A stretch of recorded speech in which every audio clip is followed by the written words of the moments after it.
Assalamualaikum warahmatullahi wabarakatuh. Perkenalkan, nama saya Rafa Hanifah dengan NIM K1A023123. Di sini saya akan menjelaskan sedikit mengenai biogas untuk memenuhi tugas mata kuliah peminatan sains bahan. Bagi kebanyakan orang, setelah mereka menikmati santapan makan siangnya, sisa makanan yang tak mereka makan biasanya langsung dibuang ke tempat sampah.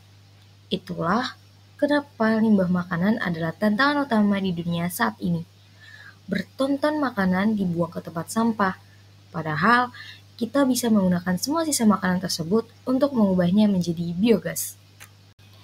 Biogas merupakan gas yang tidak berwarna dan tidak berbau yang dihasilkan melalui proses fermentasi bahan-bahan organik dalam kondisi tanpa kehadiran oksigen dengan bantuan bakteri Methanobacterium sp. Bahan-bahan yang dapat digunakan untuk membuat biogas merupakan bahan-bahan organik, seperti limbah peternakan, limbah pertanian, limbah perairan, limbah industri, hingga limbah rumah tangga.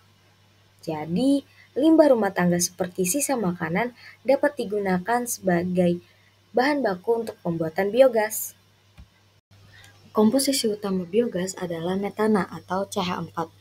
Kemudian ada karbon dioksida atau CO2, hidrogen atau H2, dan hidrogen sulfida atau H2S. Dengan konsentrasi gas metana atau CH4 adalah sebesar 50-80 volt. Metana atau CH4 adalah komposisi utama yang paling penting pada biogas karena memiliki nilai kalor yang cukup tinggi. Pada proses fermentasi anaerob yang menghasilkan gas, jika terbakar, maka setidaknya memiliki kandungan gas metan sebesar 45%. Gas murni biasanya mempunyai nilai kalor sebesar 8.900 kilokalori per meter kubik. Dengan nilai kalor yang tinggi ini, biogas dapat digunakan untuk kepentingan memasak hingga menjadi pembangkit listrik. Proses pembentukan biogas ini dilakukan secara fermentasi. Proses fermentasi ini memerlukan waktu 7-10 hari untuk menghasilkan biogas dengan suhu optimum 35 derajat Celcius dan pH optimum pada range 6,4-7,9. Pembentukan biogas terjadi dalam kondisi anaerob dengan menghasilkan gas metana dan karbon dioksida yang lebih besar volumenya dari gas hidrogen, nitrogen, dan hidrogen sulfida. Reaksi kimia pembuatan biogas atau gas metana ini terbagi menjadi 3 tahap, yaitu tahap reaksi hidrolisa atau tahap larutan, kemudian ada reaksi asidogenik atau tahap pengasaman, dan yang terakhir ada reaksi metanogenik atau gasifikasi. Tahap 1, reaksi hidrolisa atau tahap pelarutan. Tahap hidrolisis ini bahan yang tidak mudah larut seperti lemak, selulosa, polisakarida, protein, asam nukleat, dan lain-lain akan dipecah secara enzimatis menjadi bahan yang mudah larut dalam air seperti karbohidrat dan asam lemak. Tahap pelarutan ini berlangsung pada suhu 25 derajat Celcius di digester. Adapun tahap reaksi hidrolisis sebagai berikut. Selanjutnya, ada reaksi asidogenik atau tahap pengasaman.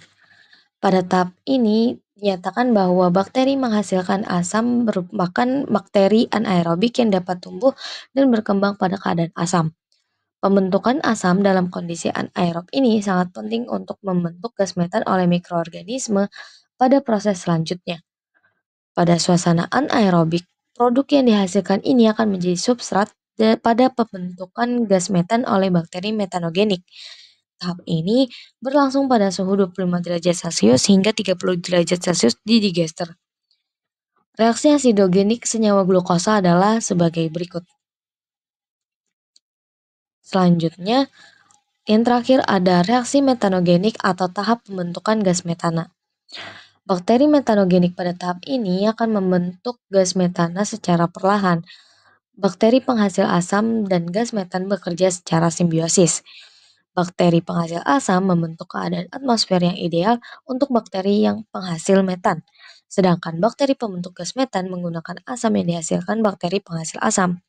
Proses ini berlangsung selama 14 hari dengan suhu 25 derajat Celcius hingga 35 derajat Celcius di dalam digester. Pada proses ini akan dihasilkan 50% sampai 70% CH4, 30% CO2, sedikit H2 dan H2S. Adapun reaksi metanogenik dapat dinyatakan sebagai berikut. Berikut ini adalah faktor-faktor yang mempengaruhi produksi biogas. Yang pertama adalah laju pembebanan atau loading rate. Loading rate atau laju pembebanan ini adalah material organik yang diumpankan atau dimasukkan ke dalam digester biogas. Laju pembebanan yang stabil akan membuat proses biologis oleh mikroba pengurai di dalam digester menjadi optimal. Kemudian yang kedua ada konsentrasi substrat atau chemical oxygen demand. Pada saat perencanaan pembuatan digester, perlu mengetahui bahan yang akan dimasukkan nantinya memiliki nilai chemical oxygen demand atau COD. Kandungan COD yang rendah akan membentukkan volume digester yang besar. Selanjutnya, ada kandungan asam lemak organik atau volatile fatty acid. Konsentrasi asam lemak atau volatile fatty acid yang tinggi akan menyebabkan turunnya pH reaktor dan akan membuat terbentuknya asam lemak rantai panjang. Batas konsentrasi asam asetat yang dapat ditoleransi adalah di bawah 10 mg per liter. Di atas batas tersebut menyebabkan rusaknya sistem biologi. Yang keempat, ada alkalinitas. Alkalinitas berguna untuk menetralkan atau mengimbangi fluktuasi konsentrasi asam di dalam reaktor, sehingga fluktuasi pH tidak terlalu besar dan tidak sampai mengakibatkan gangguan pada stabilitas reaktor. Yang keenam, ada derajat keasaman atau pH. Derajat keasaman yang baik untuk operasi adalah 6,0 sampai 7,5 pH. Bakteri pada pH lebih rendah dari 5,0 dan lebih tinggi dari 8,5 pertumbuhannya sering terhambat. Lalu ada rasio CN. Rasio CN merupakan indikator yang penting dalam proses biogas. Rasio CN ini adalah perbandingan jumlah atom karbon atau C dibagi dengan atom nitrogen atau N. Mikroba yang ada di dalam digester memerlukan karbon dan nitrogen. Pada saat nitrogen berlebihan, mikroba di dalam digester akan terganggu pertumbuhannya. Rasio CN dari beberapa bahan organik dapat dilihat sebagai berikut. Lalu ada temperatur atau suhu. Temperatur atau suhu ini merupakan indikator yang penting dalam merubah zat organik polimer menjadi senyawa yang lebih sederhana. Ada dua interval temperatur yaitu termofilik dan mesofilik, di mana temperatur termofilik itu berkisar 40 derajat Celcius sampai 60 derajat Celcius dan mesofilik berkisar 25 derajat Celcius sampai 40 derajat Celcius. Temperatur optimal di dalam digester adalah 30 derajat Celcius sampai 35 derajat Celcius. Dan yang terakhir, ada senyawa racun dan penghambat. Ada dua jenis inhibitor atau senyawa penghambat, yaitu penghambat fisik dan penghambat kimia. Penghambat fisik adalah temperatur, sedangkan penghambat kimia antara lain logam berat, antibiotik, dan volatile fatty acid atau VFA. Ketika kita ingin membuat biogas, kita akan mengenal yang namanya digester biogas. Digester biogas merupakan tempat terjadinya proses biogas atau tempat bahan-bahan organik diurai oleh bakteri secara anaerob atau tanpa udara menjadi gas CH4 dan CO2. Pembuatan digester ini harus dirancang secara cermat agar proses fermentasi anaerob dapat berjalan dengan baik. Berdasarkan bentuk atau konstruksi digester ini dibagi menjadi beberapa bagian. Yang pertama ada reaktor kubah tetap atau fixed dome, kemudian ada floating dome atau kubah apung, ketiga ada reaktor balon, dan yang terakhir ada reaktor dari bahan fiberglass. Reaktor kubah tetap atau fixed dome. Digester jenis ini mempunyai bentuk seperti kubah dan volume tetap. Bentuk digester jenis kubah ini tetap banyak dipakai di Indonesia karena memiliki beberapa keunggulan dari bentuk lainnya.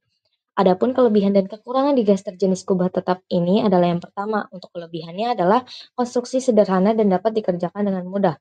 Kemudian, biaya konstruksinya rendah, tidak ada bagian yang bergerak, dapat dipilih dari material yang tahan karat, umurnya panjang dan dapat dibuat di dalam tanah sehingga menghemat tempat. Adapun kekurangannya adalah yang pertama adalah bagian dalam digester tidak terlihat, khususnya yang dibuat di dalam tanah sehingga kebocoran tidak terdeteksi. Kemudian tekanan gas berfluktuasi dan bahkan fluktuasinya sangat tinggi. Dan yang terakhir temperatur digesternya rendah. Kemudian ada floating dome atau kubah apung. Bentuk digester ini terdiri dari satu digester dan penampung gas yang bisa bergerak. Penampung gas ini nantinya akan bergerak ke atas ketika gas bertambah dan turun kembali ketika gas berkurang. Kemudian, reaktor balon. Digester balon terbuat dari plastik dan bentuknya sederhana. Reaktor atau digester ini memiliki keunggulan, yaitu biaya pembuatannya murah, mudah dibersihkan, dan mudah dipindahkan. Di samping kelebihannya, dia memiliki kelemahan pula. Kelemahan tersebut adalah waktu pakainya relatif singkat dan mudah mengalami kerusakan. Jenis yang terakhir yaitu ada reaktor dari bahan fiberglass. Bentuk dari digester ini sama dengan digester balon. Yang berbeda hanyalah bahan yang digunakan, yaitu dari bahan fiberglass. Digester ini memiliki kelebihan yang sangat efisien karena sangat kedap, ringan, dan kuat. Adapun digester biogas dibagi menjadi dua tipe, yaitu tipe batch dan tipe aliran continuous. Pada tipe batch, bahan organik ditempatkan di tangki tertutup dan diproses secara anaerobik selama 2-6 bulan tergantung pada jumlah bahan yang dimasukkan. Rasio C dan N harus dikontrol dengan baik pada awal proses, karena sulit untuk memperbaiki bila digester sudah mulai memproses. Tipe batch ini digunakan untuk mengetahui kemampuan bahan yang diproses sebelum unit yang besar dibangun. Adapun tipe batch ini juga memiliki keunggulan lain, yaitu dapat digunakan ketika bahan tersedia pada waktu-waktu tertentu dan bila memiliki kandungan padatan tinggi sebesar 25%. Bila bahan berserat sulit untuk diproses, tipe batch ini akan lebih cocok dibandingkan tipe aliran kontinu, karena lama proses dapat ditingkatkan dengan mudah. Bila proses terjadi kesalahan, misalnya karena bahan beracun, proses dapat dihentikan dan dimulai dengan yang baru.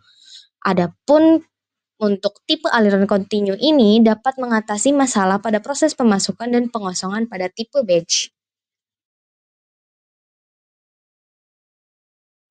Mungkin cukup segitu saja penjelasan mengenai biogas yang dapat saya sampaikan. Kurang lebihnya mohon maaf. Terima kasih. Wassalamualaikum warahmatullahi wabarakatuh.